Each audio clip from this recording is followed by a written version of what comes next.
está no ar para você aqui no canal de São Paulo, através da Vivo TV, canal 26 Vivo Fibra, também pelo site do canal de São Paulo, canal sp.com.br, meu canal no YouTube, se inscreva lá, canal do Fred Júnior, toda semana, toda segunda, uma entrevista inédita falando de esporte para você.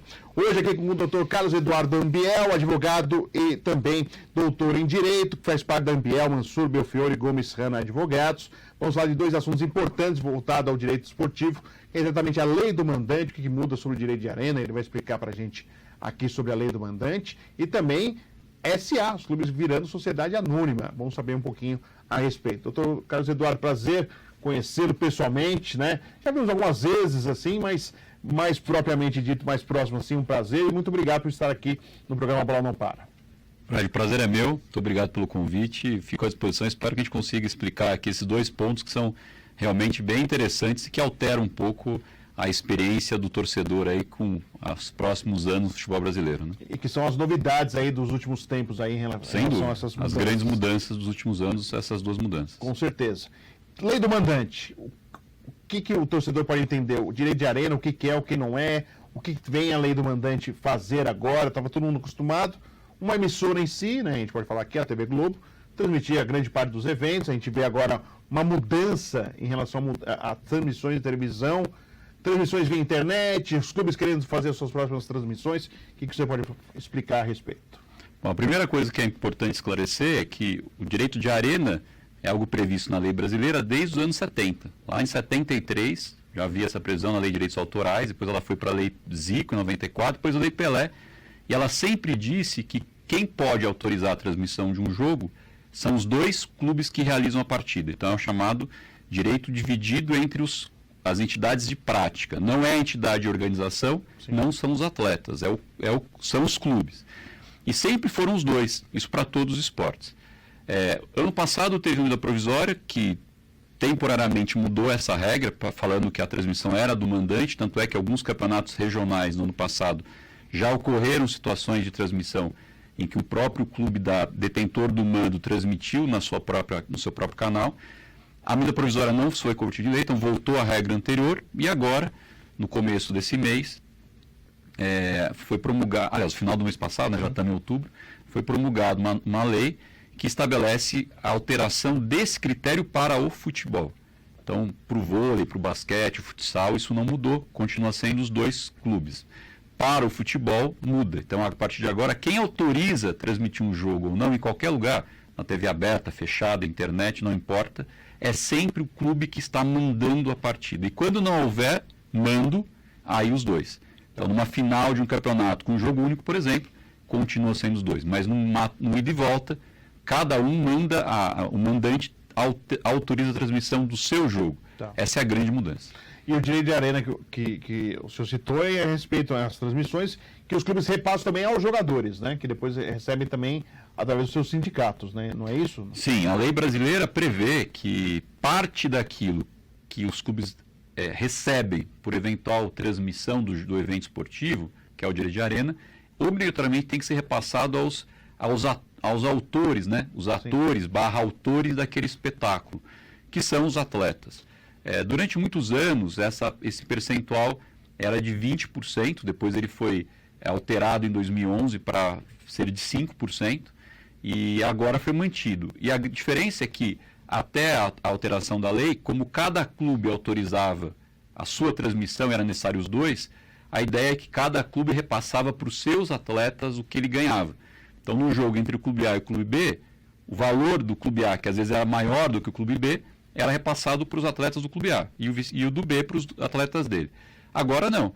Como só há um clube mandante, então se vai jogar um clube de grande expressão popular contra um clube bem pequenininho, e a TV paga muito por ele, sim, os jogadores do clube adversário, naquele jogo, vão ganhar os 5% igual. Então, isso é bom.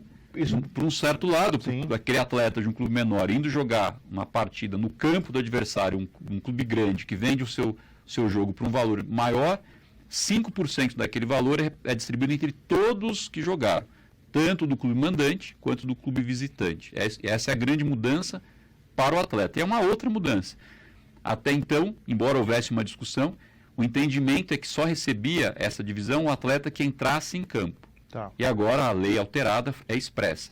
será beneficiário dos 5%, tanto o atleta que entra em campo, como também aquele que ficou no banco de reserva. Então, a grande alteração para o atleta é essas duas coisas. Que é interessante para o atleta, principalmente aquele atleta de um time menor, como você acabou citando. Hein? E para o que não joga todas as partidas. Também, porque o cara pode... só ganhava a arena quem entrar. Ele podia entrar aos 47 segundos tempo. Entrou em campo, ele divide igual. E o que estava no banco não recebia. Agora, isso mudou. Só pode não entrar em campo. Você está inscrito para a partida na súmula, a divisão, ela aumenta a divisão, então o valor proporcional a cada um diminui, mas todos recebem igualmente, tanto do mandante quanto do visitante, reserva e titular. E além disso, o que os clubes agora vão poder fazer em relação às suas transmissões, né? Porque essa grande dúvida, né, no ar, agora serão só TV de clubes que vão transmitir, não, agora outras emissoras irão transmitir, o streaming, TV a cabo, TV fechada, várias dúvidas pairam no ar a respeito. Ô Fred, dizer como será o novo movimento no mercado ainda é um pouco difícil, né? Porque nós não tivemos essa experiência. Tivemos algumas pontuais, Sim. Campeonato Carioca do ano passado, Flamengo e Fluminense fizeram, no Paranaense, que não havia um acordo com a televisão. Estamos vendo algumas experiências, né? Que já experimentamos. O Atlético Paranaense nesse brasileiro também. Exatamente. E alguns clubes do brasileiro que na TV fechada não tinham tem assinado... Esporte Interativo, né, que é o TNT, que fecharam com o Premiere, tem essa diferença. Né? Exatamente, porque uma coisa é o pay-per-view, é um tipo de contrato, e aí os clubes têm, porque eu consigo lá acessar, mas na TV fechada, para quem não tem o pay-per-view, eu só tenho... com alguns clubes fecharam com uma emissora e outros fecharam com a outra. Já na TV aberta, todos fecharam com a mesma. Isso fez com que, nesses últimos 3 campeonatos, alguns jogos que ocorriam contra um time que não tinha acerto com a mesma emissora para a TV fechada e não passava no horário da TV aberta, o jogo não fosse transmitido. Jogos fantasmas, nós tivemos os jogos fantasmas, né? Sem transmissão. Mas esse fenômeno é muito novo. Sim. Porque no último campeonato, no último contrato é que aconteceu isso. Nos contratos anteriores, a experiência mostrou que sempre foram os mesmos players que fecharam. Sim. Então era por uma questão histórica, de capacidade financeira, os clubes fechavam todos com a mesma emissora. No último é que aconteceu essa competição. E aí surgiu para o torcedor a sensação que alguns jogos eram jogos cegos, né, ou fantasmas, não tinha transmissão.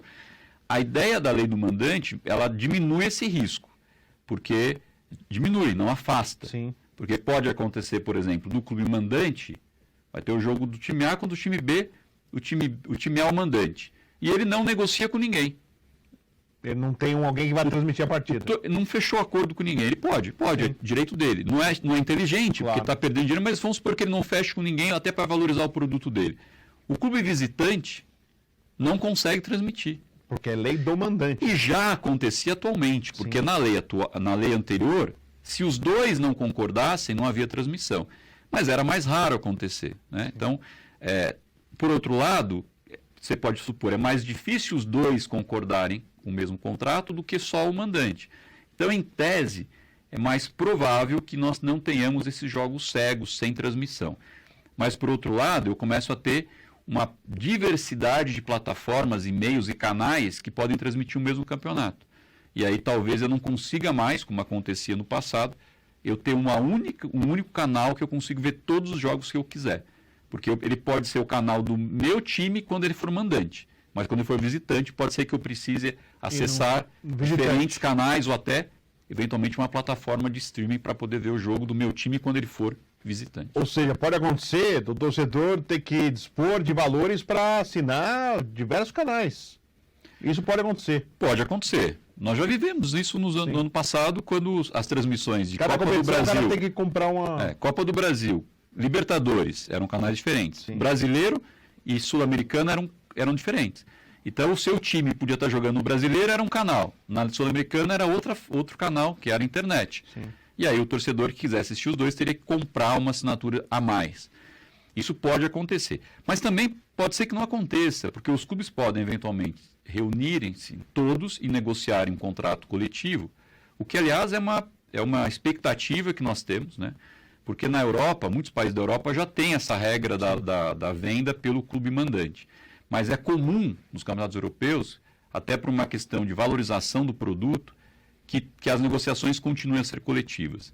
E aqui no Brasil, se você for olhar campeonato por campeonato, dos principais campeonatos de futebol no Brasil, Copa do Brasil, campeonatos estaduais, Brasileiro, Libertadores, Sul-Americano e até o Mundial da FIFA, só o brasileiro é que de fato o clube negocia ele diretamente. O estadual, geralmente a federação faz o papel negociação e os clubes aderem.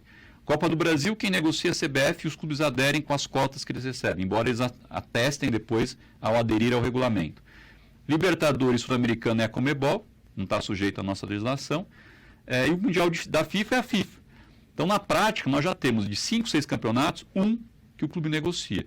Então, talvez não haja uma mudança tão grande e talvez os clubes continuem a negociar coletivamente, mas o que se criou é uma alternativa que o clube mandante pode, se quiser, ele vender os jogos dele de forma diferente dos demais. Essa é a grande mudança. Mas esse questionamento sim, de valores que sempre existiu, poxa, esse time A ganha mais do que eu, mas eu também dou audiência, sabe essas discussões que existem? Você acha que pode continuar acontecendo se for de uma maneira coletiva ou vai ser uma maneira mais fácil de se absorver esse questionamento? Será que eu mereço ou não mereço? Pô, paga-se mais para um, paga-se menos para outro? Fred, eu acho que tem aí 2 pesos, né, que vão ser considerados. Primeiro, qual será a oferta? Quais emissoras irão ofertar? Quanto mais interessados, eu teria uma possibilidade de valorizar meu produto oferecendo para... Nem tenho 4 pessoas querendo comprar minha casa. Eu vou negociar um preço melhor. Se eu tenho uma, eu ou aceito aquele preço ou eu não vendo, né? Então, essa vai depender muito qual será a demanda por esse produto. Há uma tendência natural que o preço varie conforme a capacidade de geração de audiência daquele time. Time com mais audiência tende a valer mais, com menos audiência vale menos. Se a negociação for coletiva, é provável que os clubes renegociem entre si algum critério de divisão, como é hoje, na prática já acontece. Mas talvez o clube que está ganhando menos hoje, se ele tiver uma boa estratégia de negociação, talvez ele consiga se posicionar melhor. Isso quem vai dizer é o mercado dos próximos anos. E só para a gente encerrar esse bloco, e aí vai um filão que eu trabalhei bastante, que é do rádio, né? Sempre existia essa preocupação de cobrar direitos de emissoras de rádio. Você acredita que pode acontecer, pode não acontecer? Qual a expectativa? A gente sempre se baseou o rádio numa lei antiga e a lei Pelé, que inclusive só fala sobre transmissões de televisão. Como que, com essa mudança da lei do mandante? Essa mudança não altera esse conceito, né? O que a lei Pelé fala é que a Arena, o direito de Arena é o direito de autorização da transmissão da competição esportiva no seu direito audiovisual. Então, o que se presume dessa expressão é que o que o clube pode autorizar ou não é a transmissão da imagem do jogo. E o rádio ficava fora disso porque havia apenas a narrativa do que estava acontecendo. Isso entra mais no direito à informação, né? Direito do jornalístico da informação. Por isso que todas as discussões judiciais que envolveram essa questão, houve ganho de causa para os rádios. Se fala muito que os clubes querem um dia cobrar das emissoras de rádio, é uma expectativa, mas a lei em si não coloca e a mudança não tratou disso.